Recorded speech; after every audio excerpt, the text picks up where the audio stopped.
This is our 10th anniversary. Thank you for supporting us for the last 10 years and for being here today. I would like to introduce Brian Wallace, the founder of NowSourcing, specialized content marketing agency that makes the world's ideas simple, visual, and influential. He is here to talk today about visual storytelling for B2B audiences. Let's give him a big welcome. Thank you. Thank you so much. Pleasure to be here. First time in your glorious city, and I see you've saved the weather for me, so I appreciate that. And having previously lived in Louisville, Kentucky, I know that the proper way to address everybody is y'all, and the plural of that, of course, is all y'all. Thank you. For everybody who's visiting, if you didn't know that. So, what's really interesting, for those of you who used the Hova app to get here and ask questions, you might have noticed that there was a poll in the event. And because you guys answered it completely differently, I have a completely different opening for this presentation. And it's gonna be a little fun. So if you open the app, if you wanna just see what it says, what's the problem with B2B marketing? And I gave you guys some pretty easy choices. Hint, hint, like we're literally talking about visual storytelling. So I figured everybody would pick visual storytelling. But everybody didn't say it wasn't interesting enough for visual storytelling, although those both did get votes. But they picked number 3, which is, anybody have it open? B2C. Works better for B2C. We're talking about business to business versus business to consumer. Does everybody really feel that business to consumer is easy and B2B is hard? So here's what I understood from everybody voting that way. I figured we all had to get level set, we all had to get real. Because what I hear when I see something like that is, woe is me, I'm just B2B, B2C is cool, and we can't have any fun here. So, considering most of this room is probably B2B or you're in the wrong room, right? Let's have a little bit of fun to break you out of that mindset. So we're gonna have a little bit of a physical exercise because you've all probably getting ready to go to lunch and you've been sitting around or drinking all last night, whatever you're doing. No judgments. I went to sleep early because I'm here right now. So let's try a little social experiment, shall we? So if everybody could, raise your hand as high as you can. Nobody has seen me say this before because you didn't get it. Here's what's interesting about humanity, and no, keep them up, keep them up. Here, I'm getting to a point. It's not just a stretching exercise. So what's really interesting about humanity and how we understand audiences, whether it's B2C or B2B, is when I say the following, you're all gonna do something different. Now raise it higher. Right, so one person gets it and stood up. If you were crazy like me, I'm not gonna break a glass table, but if this was a chair, I might be crazy enough to get on it. But you could stand on a chair and you could put your hands down. Point made, am I right? So a lot of us have these limiting beliefs, especially when we're B2B marketers, that there's just this mystical barrier, and I don't understand why we do it. We tell ourselves that B2C is cooler than B2B, and then we make horrible marketing, and it's written in very, very long white papers, and to confuse people with all sorts of acronyms to make you feel good about yourself, but you're kind of not connecting with everybody because you need to resonate with the people who don't understand what you do. If they knew exactly what you do, they would do it themselves. Everybody with me? Yep. All right, let's keep going, because we might want to go past the first slide. All right, anybody ever heard of this guy before? We could be friends even though I spell Brian with an I and he does it with a Y, that's fine. If you're a Brian, you understand. If you know, you know. So this guy, famous guy in the marketing world, has given TED Talks in the past and says the following, but you can all read it, I'll say it anyway. There is no B2B or B2C, only H to H, human to human. Get a great TED Talk about that, has a whole consulting business about that, and it's so true. It sounds a little touchy-feely, and why would I care about that? But you should, because at the end of the day, it isn't a robot buying your SaaS product, your service, and you take a picture before I go on by. There you go, good. Audience participation at its best. But that's just it, right? That was a human interaction. I'm not just saying, oh, I see your shirt says data science. Would you like to data science with me, data science? And like, just everybody goes crazy with that. It doesn't make any sense. If you don't make a human connection, if you didn't leave any kind of indelible mark on the person's mind, you're forgettable. And everybody has like tech sounding names and all this B2B SaaS world of stuff or industrial marketing, whatever it is, all these boring industries. that aren't boring. The only reason the industry or the company is boring is because you think it's boring. So if you think it's boring, all your team's gonna think it's boring, and then everybody coming to you is boring, and you're just gonna go to trade shows and stuff like that, and you're not gonna understand what it means to be known. You're not gonna understand what it means to be influential. Unfortunately, the word influential is ruined by today's world of the Fire Festival and people who pay money for blue check marks, and everybody's laughing because it's true. You'll notice I do not have blue check marks on purpose, because there's always somebody who you can bribe to do that.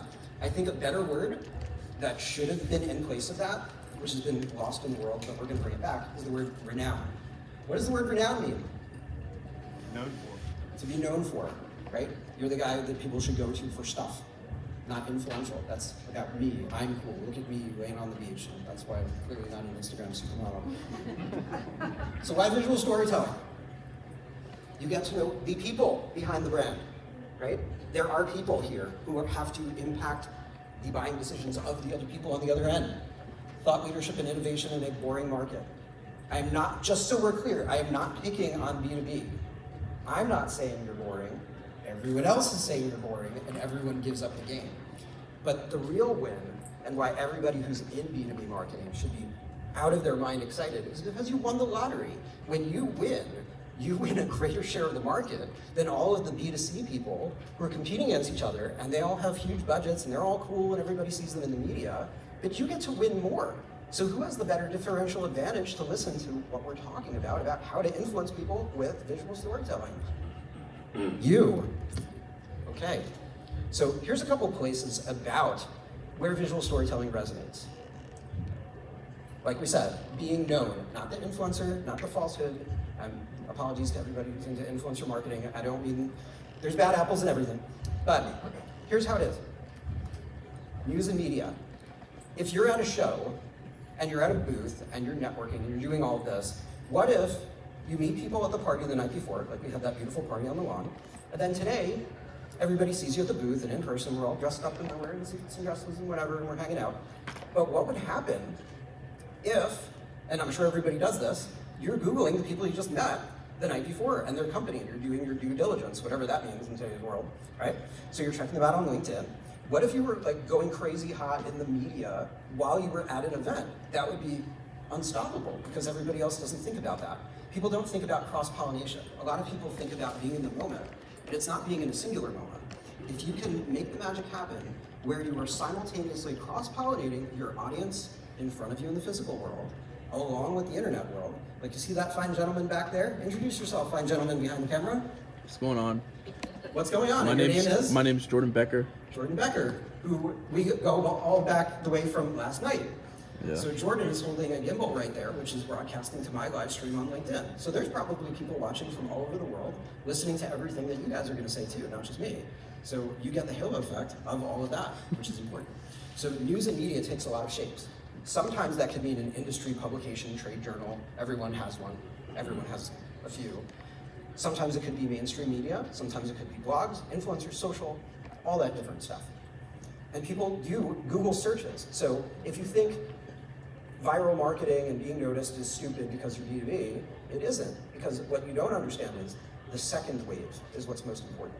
Because if you get the first wave where everybody's talking about you and then you're linking back to your site, then when people are searching for the specific stuff, that's what people should be more excited about. Anybody here ever been to a concert? Yes. I know it's been a while, right? Like we've all been in hibernation for 2 years. But when the hype man gets up on stage, the person says, finish the sentence, ready? Hey everybody, make some Noise. Right. But what should he be saying? Hey everybody, make some. Yeah, you don't know what I'm gonna say next, that's fair. He should be saying, hey everybody, make some signal, go home and start your own act.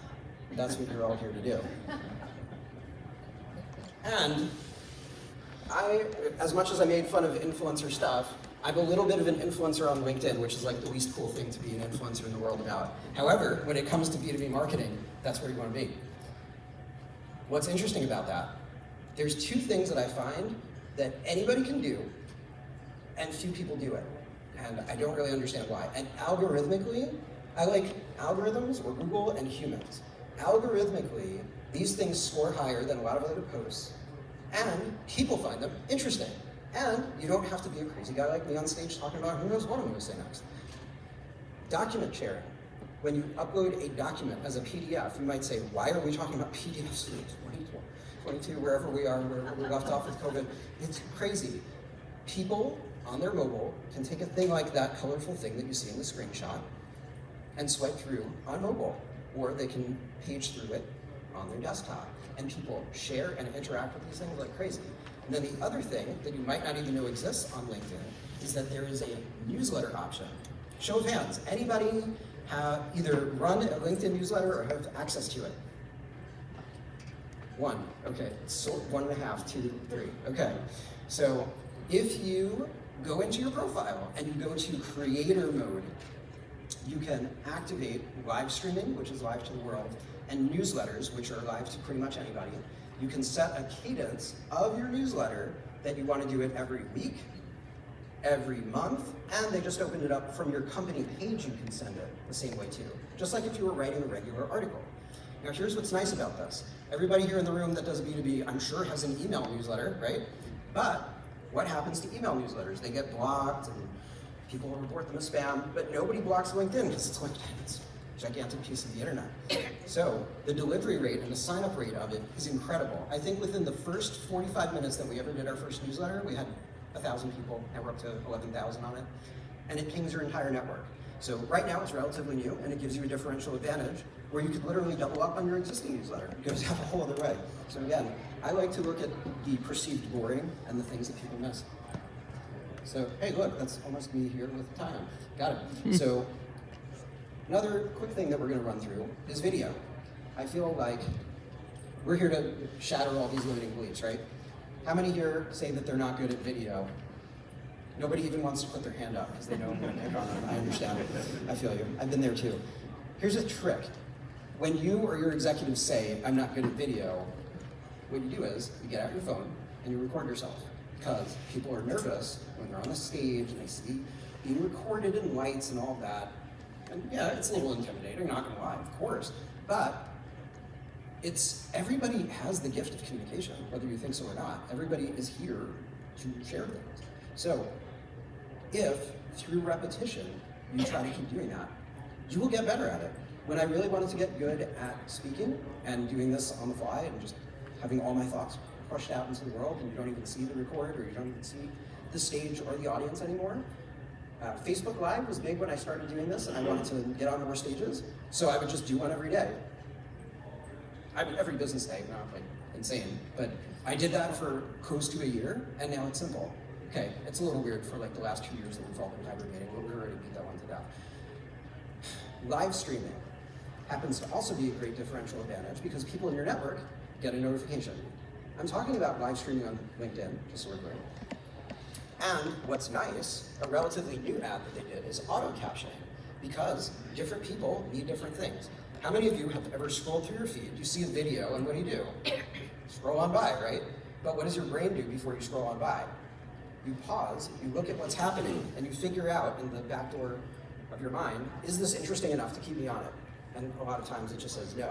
But if there's words auto-generating on there, guess what? It's going to stop your brain twice. Once when you're looking at the person, it's like, oh, here's Brian again in a suit, rambling somewhere in South Carolina, wherever he is. But there's captions going on it, which hopefully are working right now. And if it's not, I apologize. Perfect is the enemy of the good. Just start. I have a friend who always says, hit the damn button, which I agree. That's Brian Fanzo, for those of you who want to look him up. Captions and accessibility.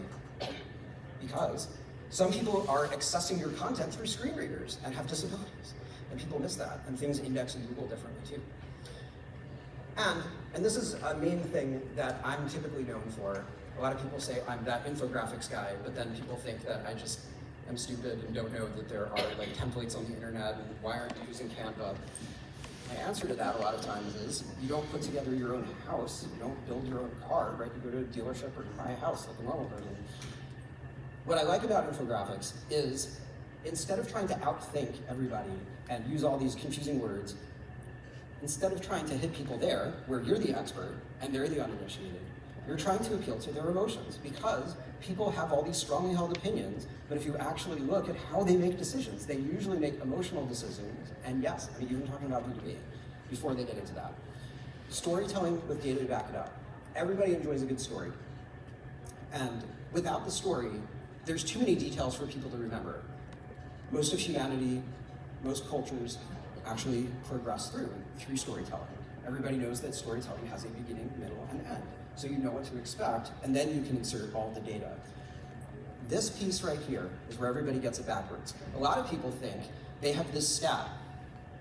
3 out of 4 dentists agree that Aquafresh is the toothpaste for you. But your hypercritical brain says, well, those dentists probably got like a lifetime supply of toothpaste or something. So we've learned to not trust data. There's an actual thing in the world called the line through statistics. Guess what it means? Exactly what it says.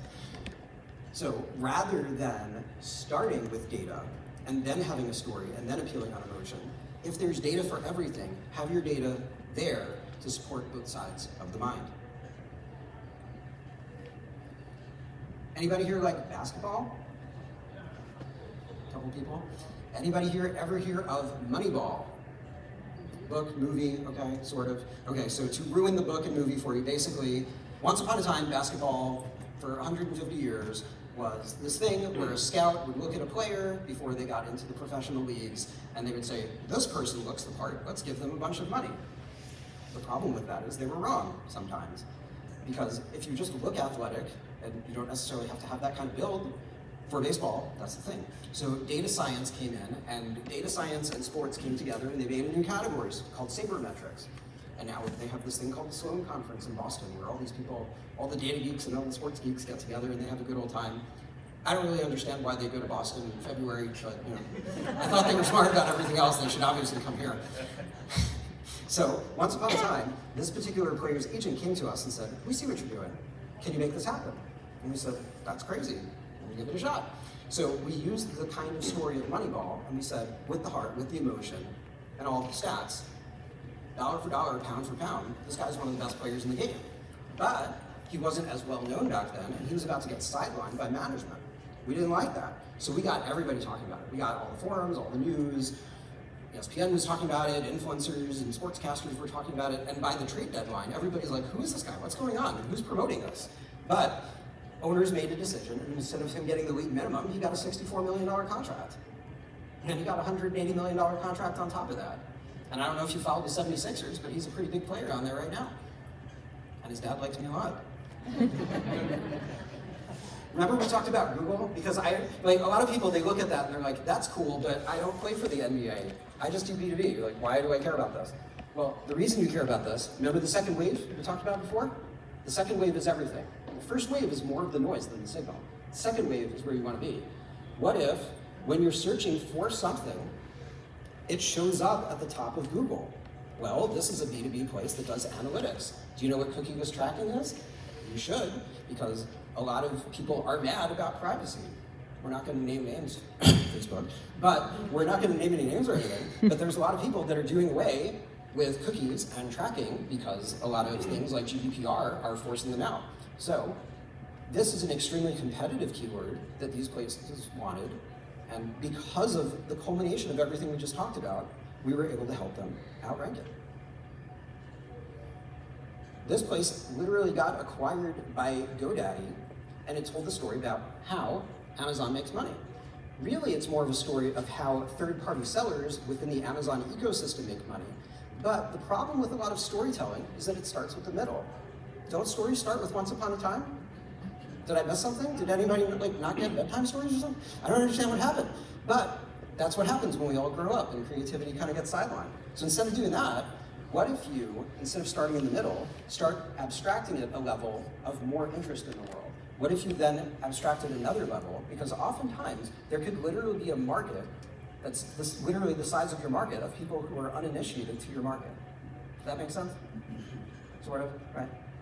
I'll just say that again, just in case that went fast. People start in the middle of the story.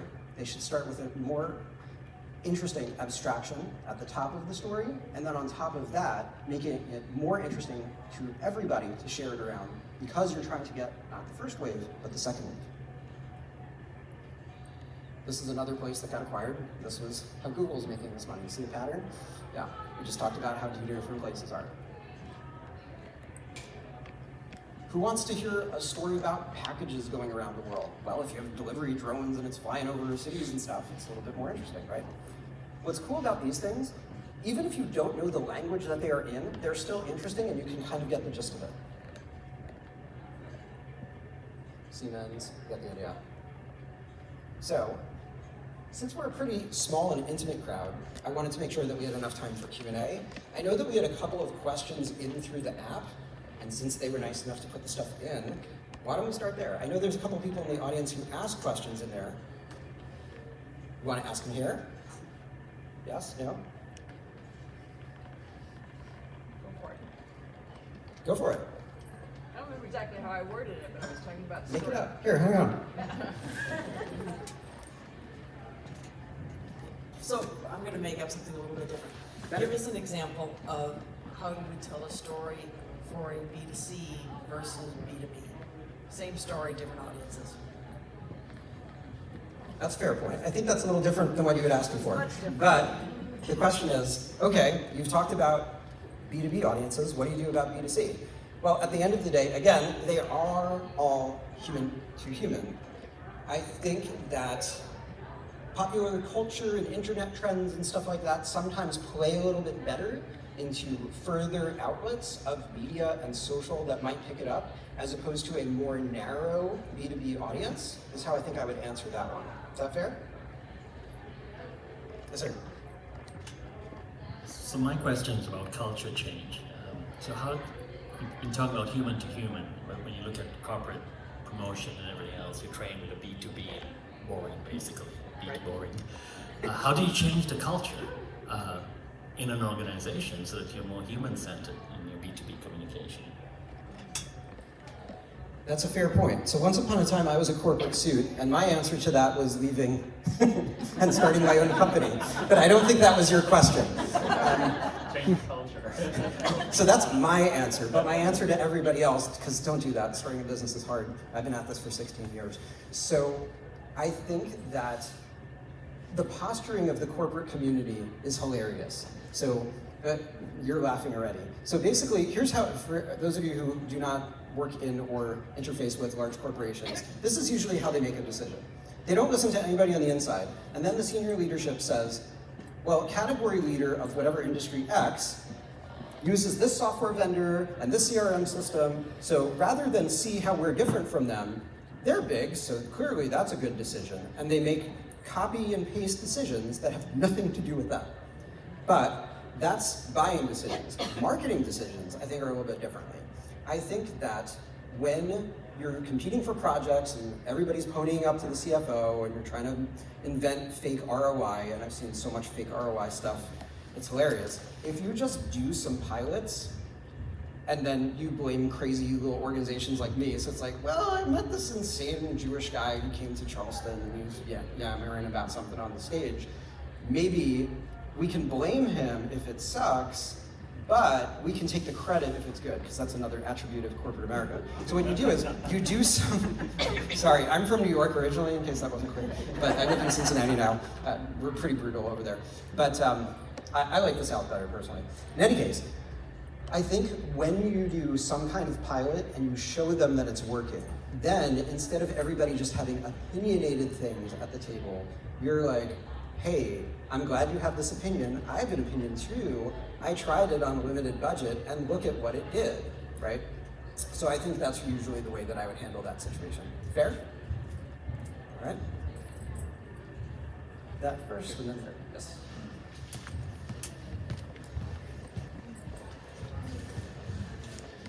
Simply, how do you, I missed how you do a newsletter through LinkedIn. How could you repeat that, please? You bet, and it's worth repeating. How do you do a newsletter on LinkedIn? If you go to the main screen where it says, what are you talking about today? There's a spot there to write an article. So this used to be called LinkedIn Publisher, okay? Instead of writing an article in the upper right-hand corner, it gives you the opportunity to drop down and make a new newsletter. However, first you have to go into creator mode and make sure that LinkedIn newsletter is on. I can't walk you immediately through all of that, and they change all the user interface all the time. But I think if you literally just Google or look in LinkedIn Help, how to get into creator mode, make sure that's on, and then go through the process of what you just said. Good? Thank you. Have you ever dealt with SEC and FINRA on Were you the B2B? question about that? Yes. All right. Sure. Okay, so this gentleman had a question through the app before, and he's like, okay, great, storytelling, all this cool stuff, but what happens when you're shackled to death and you have to deal with FINRA and SEC and pharma and the brand police and a bunch of lawyers, and I don't feel like getting hauled into jail, so nice try, Brian, what do you do then? Here's my answer to that. Usually when we work with big brands and they say legal's gonna eat us alive and we hate legal, blah, blah, blah. I'm just picking legal as a for instance. Legal, regulatory, SEC, anything. What you do is, you say, I understand that you want to protect us from liability and getting sued and all this crazy stuff, but instead of hating that you have restrictions, just work inside the boundaries. We've been doing a bunch of work with Equifax. I'm pretty sure they have regulations, right? So we just follow whatever they say, that all their brand police and everybody that has to be responsible for all the financial sides of things, and we work within the bounds. Within the bounds has nothing to do with your creativity. You have to follow the rules, right? You don't like go to a news organization and say, you have to do this or I'm gonna kidnap your children, right? I mean, we all have boundaries. I don't know where that came from, but you get what I'm saying. I think it's important to respect the boundaries, not enmify the people who are putting them in place, and just honor them, right? So often I say, when I work with marketing teams in large organizations, they're like, we're gonna have to go through legal, it sucks, we hate them. And I'm like, why do you hate them? They're there to keep you out of jail. Put me on the phone with them, we can work this out. Fair? Maybe. I got a maybe from them, that's stupid. Can I add something to that? Because Yeah. just as a comment, we're a regulated business also with SEC and FINRA, and what we found in having relationships with those folks is there's really maybe one or two things they really, really don't want you to do. And you just stay away from those one or two things. I mean, kind of to your point about there's a box, but really there's a box within the box, and if you're outside of that box within the box, they're kind of okay. They're never going to give you a thumbs up for sure. Well, I guess the other part is being timely. You know, if something happens today, How about you're not getting out. I think we can sidebar and dive Yeah, deeper. okay. How about that? Sir, was there another question over here? I think somebody was waiting, or no? No? You got it. I just want to piggyback off of Lance's question, culture and like business to employee, changing culture, telling a story that may not be understood that, from the top down. I don't know if you can speak to that. What exactly is the question? Well, so changing culture, and helping the C-suite explain and push down to the rest of the employees, Okay, got it. Let's talk about a magic word that transforms organizations far and wide, and that word is advocacy. Everybody's in a hurry to hire experts and influencers and social media people and brand people and this and that. And then when they put in advocacy tools into what they do, and they look at their thousands and tens and thousands of employees across the world, they notice that there's people that have big followings. So you could just, instead of insisting on top-down, because top-down is good, but it's over as a singular model, which social media destroyed quite a while ago. Rather than it only being top-down, not saying that that doesn't work, because if you're the CEO and the C-suite, they're listening to those guys, but it can come from anywhere, right? You ever hear the story of the Flaming Hot Cheetos guy? No? Yes. What's the story? I don't know it that well. Come on, you're the guy on stage. So, once upon a time, Frito-Lay, who makes Cheetos, didn't have something called Flaming Hot Cheetos. And there was a guy who was literally the janitor of some remote plant, and the CEO or the C-suite said, we just need some cool ideas. And this guy said, you don't have anything that's spicy and Cheetos, and now it just makes millions and billions, and he's an executive in the suite. But he was the janitor. And they're like, who just sent this? Who even is this guy? Is he the plant manager? And they call him up, and he's like, no, I'm the janitor. And so what? Because great ideas can come from anywhere. Walmart used to preach that a lot. Does that help? Yep, thanks. All right, cool. Anybody else? How much time do we have? We're out of time? Okay, well, never mind then. Thank you. And this is me if you want to talk.